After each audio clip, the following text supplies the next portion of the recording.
Hi everyone, my name's Paul Hawksworth and today I'm going to be showing you how to play my song Shining Bright. What I'm going to do is play through it, do a verse, a chorus so you can hear a bit of the song, see what's going on, and then I'm going to break it down for you section by section. So it sounds like this.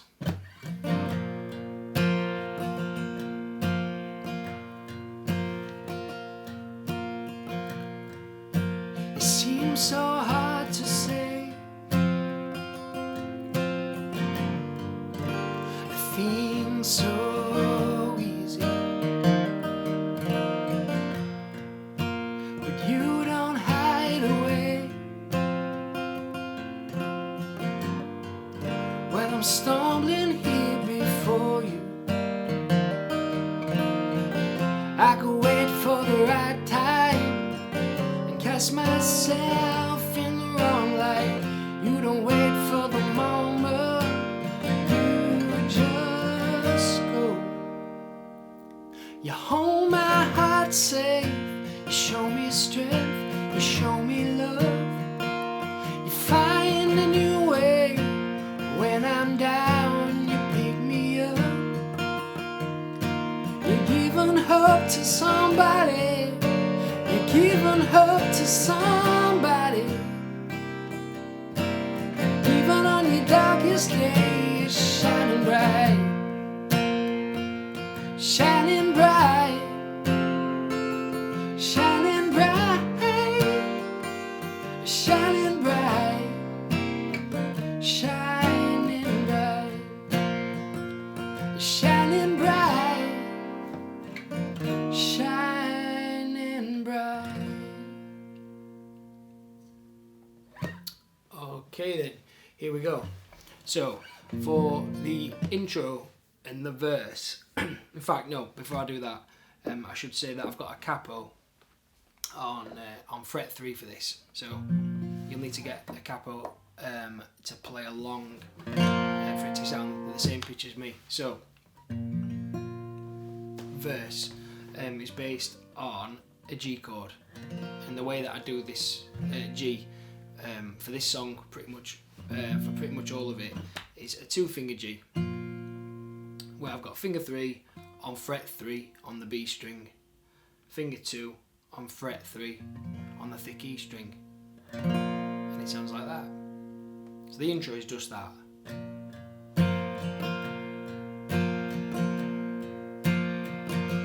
I'm going to talk about the strumming hand later on, so I just want to concentrate on the chords first and show you them. So that's the intro, just G. The verse goes like this. We've got a G for 1 bar, and then we go to D over F sharp, which is a 2-finger D chord. Notice how I've kept finger 3 on fret 3 on the B string from G like that. It stays there for when I change to the D chord, where I just have finger 2 on the G string, fret 2 like that. That'd be a normal 2-finger D, but what I'm doing is I'm taking my index finger and putting it on fret 2 on the thick E string. Just adds a bit of movement to it. You don't have to do that, you can just do a normal D chord, that'll still sound fine. So we've got a G, D over F sharp. Again, for the next chord I keep my 3rd finger on, and that's E minor 7. So like I just said, finger 3 stays on, fret 3 on the B string. I've got finger 1 and finger 2 there, playing A string fret 2 and the D string fret 2. That's E minor 7, and the last chord's C. And that's a normal C chord, which is like a bit of a diagonal line. Finger 1 goes on the B string, fret 1, finger 2 on the D string, fret 2, and then finger 3 on the B string, on the A string, fret 3. I'll put that together. It's G, 2, 3, 4, D over F sharp, 2, 3, 4, E minor 7, 2, 3, 4, and C, 2, 3, 4. Can make it a bit easier actually. You don't need to do all those chords quite like I do.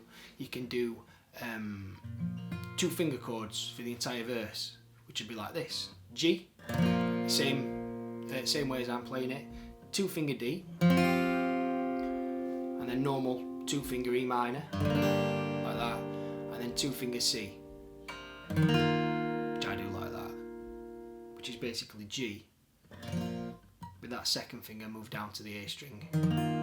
Okay, I'll do that again, so the easy way: G, 2, 3, 4, D, 2, 3, 4, E minor, 2, 3, 4, and C, 2, 3, and it repeats, okay? Going back to that way I do it, we've got G, D over F sharp, just adds that bit of movement to the bass, and then drops us down to E minor, 7, C, with a little fill here. Okay, shred there, you see that? That's as shreddy as it gets in this song. Right, I think that's pretty much the verse. Pre-chorus, we the chord changes pick up a little bit. We change every 2 beats instead of every bar, and it goes like this. We've got a D, E minor 7, B7, E minor. I'll do that again for you. D, E minor, B7, E minor. That's the first half of the pre-chorus. I'll play 3 finger D this time. I suppose I've not actually realised that I do that until now, but I suppose it just adds that extra colour, that extra note on that thin E string there. So D, we've got finger 1, G string, fret 2, finger 2 on the thin E string, fret 2, finger 3, B string, fret 3.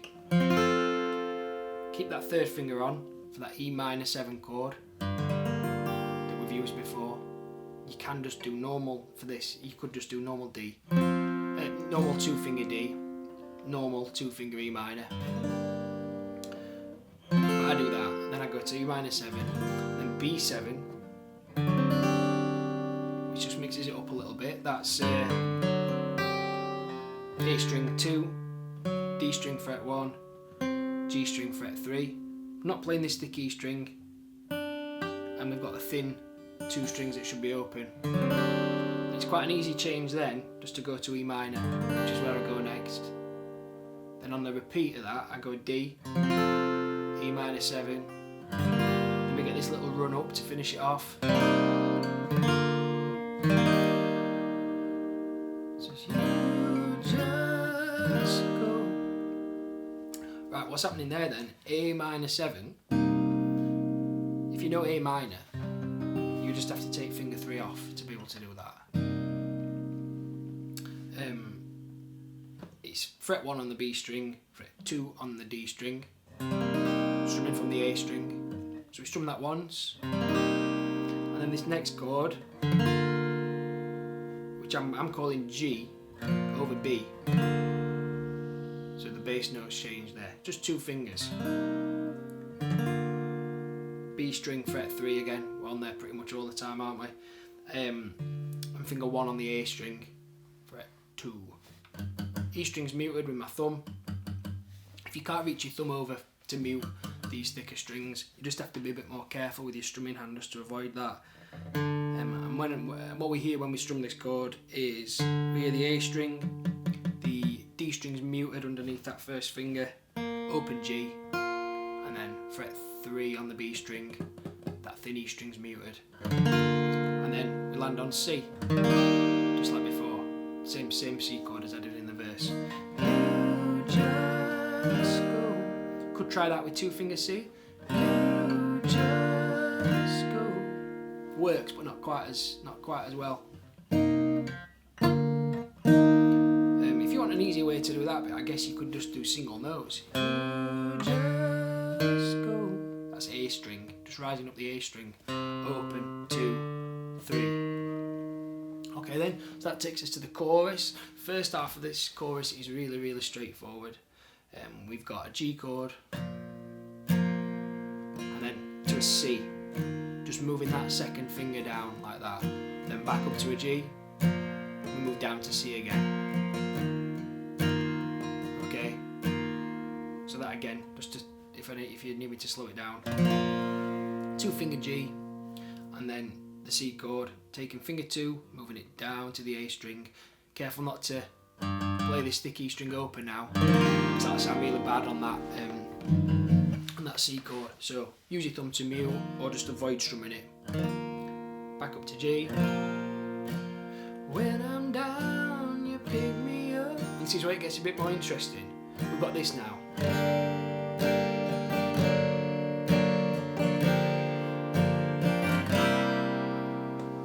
Which I guess is a bit Beatles, eh? Normal 2 finger E minor, and then we get this chord. So what I'm doing there is I'm swapping a note on the D string. I'm taking finger 3, I'm taking that note off. That's already on fret 2 on the D string. I'm taking that off and I'm putting finger 1 on fret 1 on the D string. Okay, that's called E minor major 7, that chord. It's jazz. As jazzy as it gets. E minor, dropping down the D string, like that.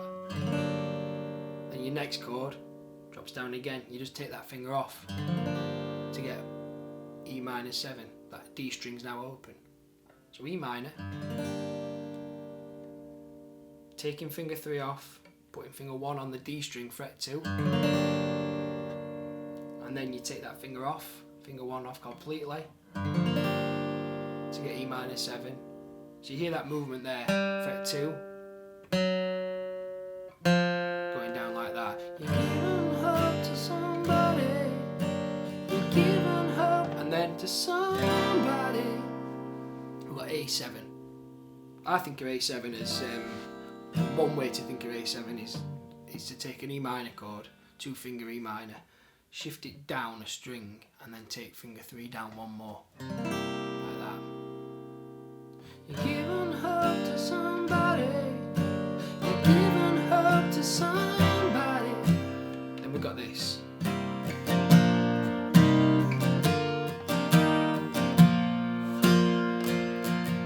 So I guess it's like a little turnaround there, where it's rising up.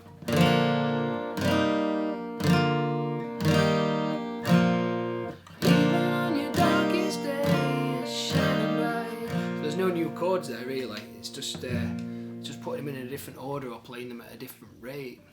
It's a G chord. I think for this what I do is I do this G, but you can still do the normal 2 finger G if you want.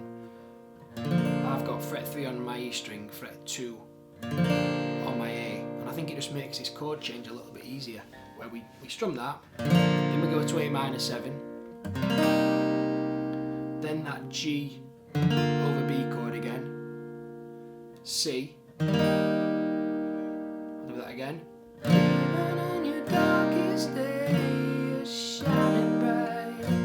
back to G.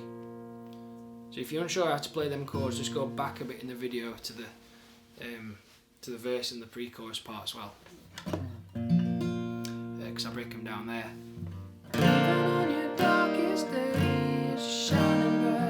So there you're changing chord every single beat, just doing one, just one strum on each one, the best way to learn it first. Then we got the bridge part, it goes like this, shining bright, which is a D chord, E minor 7, shining bright, that A7 chord again, shining bright, then C minor, shining, back to G, A7 again, shining bright, C minor, shining bright. So I guess the only chord there that I've not talked about is this C minor, which you have to do as a bar chord, and bar chords can be quite tricky, but I'll just show you how to do this one if you want to give it a go. It's like an A minor shape, that'd be A minor. What we're doing is we're playing it there,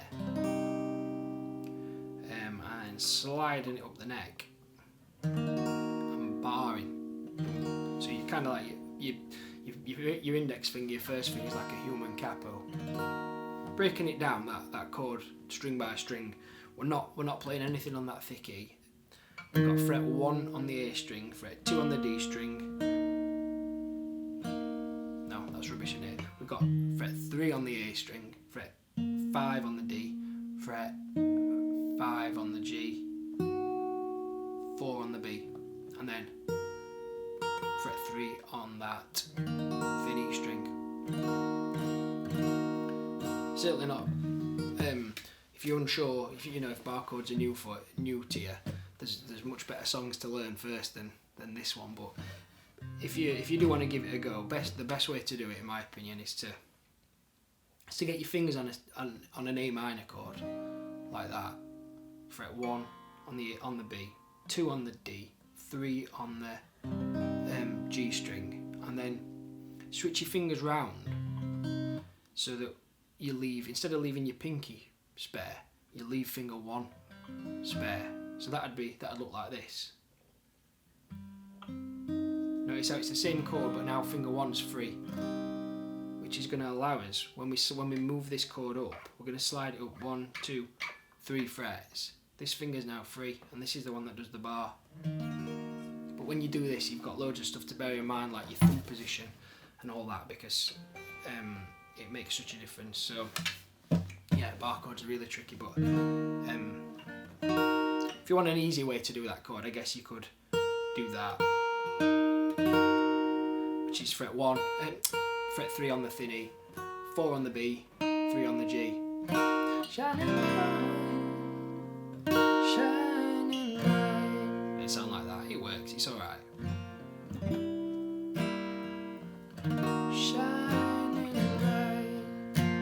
I think that covers pretty much all the chords there.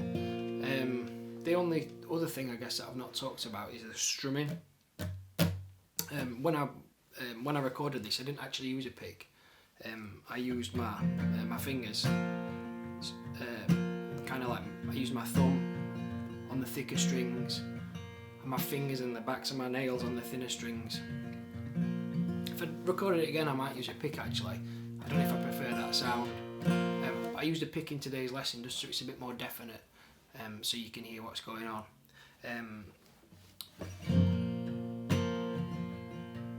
That's what I do, or that's what I did on the recording, and that with a pick would sound like this.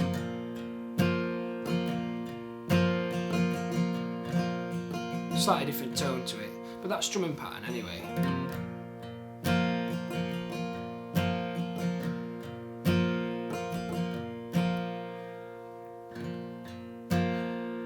It's important when you're doing this not just to strum all 6 strings all the time. It's more effective if you break it up and do some strums on the thicker strings and then some on the thin ones as well. Now it's nothing too scientific.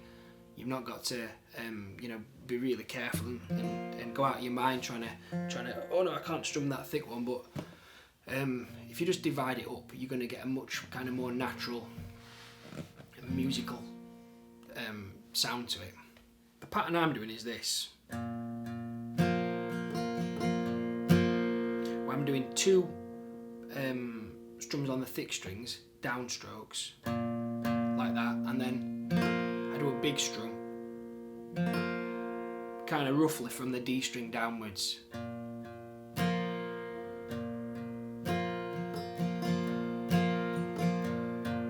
So that's down, down, down with a big strum. After that down, I do an upstroke. Down, down, down. Up, down, up on the thin strings. Down, down, big one. Up, down, up. So far, if you're following me, so far that's this. Follow that with a thick one, and then big one on the thin ones. That's like this.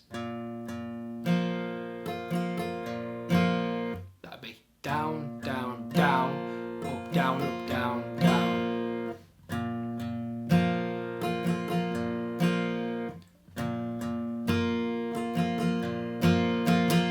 And I finish it off with a down up.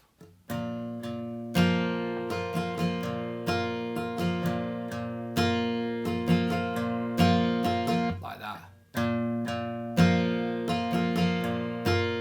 In that whole pattern, there's only 3 strums on the thicker strings, or the thicker one. There, there, there.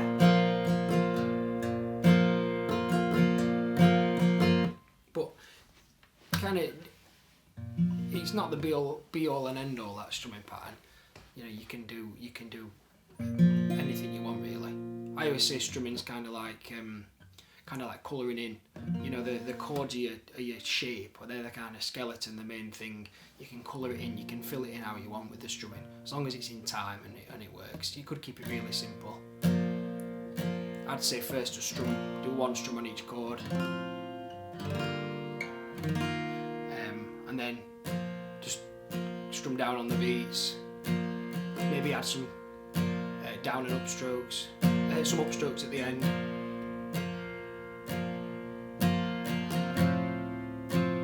Just take it from there, but do what works for you.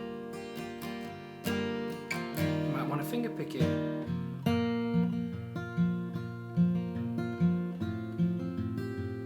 Quite like that sound.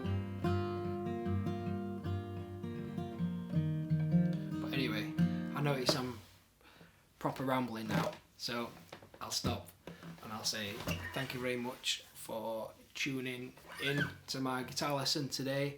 Hope you've enjoyed it. Just like every other YouTube video that you see, I'll say comment, like it, subscribe to my channel. There's a couple of links below as well, one for my website, so drop by there and have a look at that. And the final thing is sign up to my mailing list if you want to be the first to hear about news and shows and stuff coming up. So all the links are down below. Alright, I've been Paul Hawksworth. Thanks again for tuning in. See you later.